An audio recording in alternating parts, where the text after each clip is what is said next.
Hai, assalamualaikum warahmatullahi wabarakatuh. Jumpa lagi dengan saya Sunan di channel Malindo Damai. Oke guys, langsung mulai saja. Di sini ada saudara dari Malaysia nge-tag saya di TikTok. Oke, saya akan lihat apa yang di-tag untuk saya. Cum.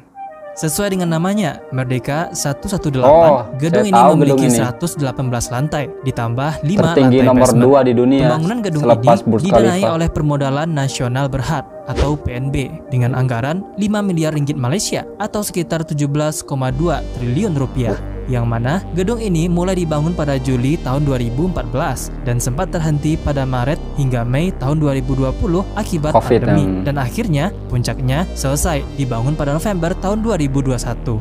Gedung ini sudah dalam status top out dengan ketinggian mencapai 678,9 meter, menjadikannya sebagai gedung tertinggi di Malaysia dan Asia Tenggara, serta gedung tertinggi kedua di dunia di bawah Menara Burj Khalifa yang memiliki ketinggian 828 meter.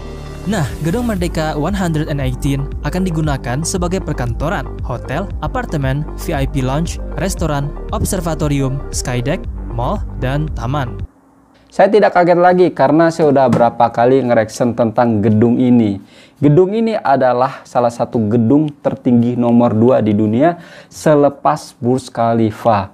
Tertinggi di Malaysia, di Asia Tenggara, di Asia. Ya sudah jelas lah, orang tertinggi nomor 2 di dunia sudah meliputi itu. By the way, pembahasan selanjutnya mungkin keluar dari konteks video ini ya. Yang saya akan bahas sekarang ialah tentang Bandar Jakarta dan Bandar Kuala Lumpur. Kedua-duanya bandar besar, kedua-duanya metropolitan. Cuman ya ada kurang-kurang sedikit lah dari Jakarta. Dari segi penataan kotanya, dari infrastrukturnya kurang sedikit daripada Bandar Kuala Lumpur. Kuala Lumpur untuk ditempati jangka panjang itu aman. Akan tetapi kalau Jakarta tidak aman. You know lah. Kita sama-sama tahu kalau dataran Jakarta itu lebih rendah dari permukaan air laut.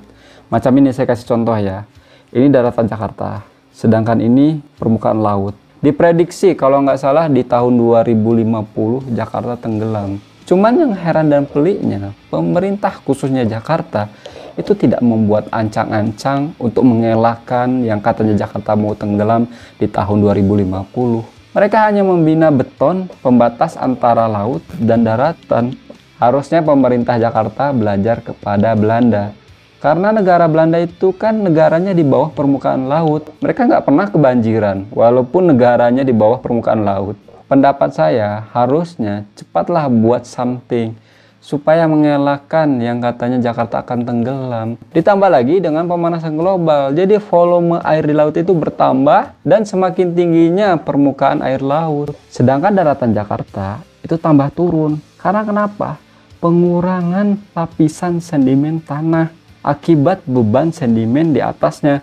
Contohnya gedung-gedung tinggi. Apalagi sekarang di Jakarta pembinaan gedung-gedung tinggi pesat sekali. Jadi permukaan tanah itu turun-turun terus. Maka dari itu, Presiden Joko Widodo memindahkan ibu kota yang dari sebelumnya di Jakarta ke Kalimantan karena beban Jakarta begitu berat. Untuk jangka panjang, Kuala Lumpur dan Jakarta, Kuala Lumpur lebih aman. Dan tentunya aman dari gempa. Saya yakinlah pemerintah Jakarta itu punya solusinya supaya Jakarta tidak tenggelam seperti yang diprediksikan.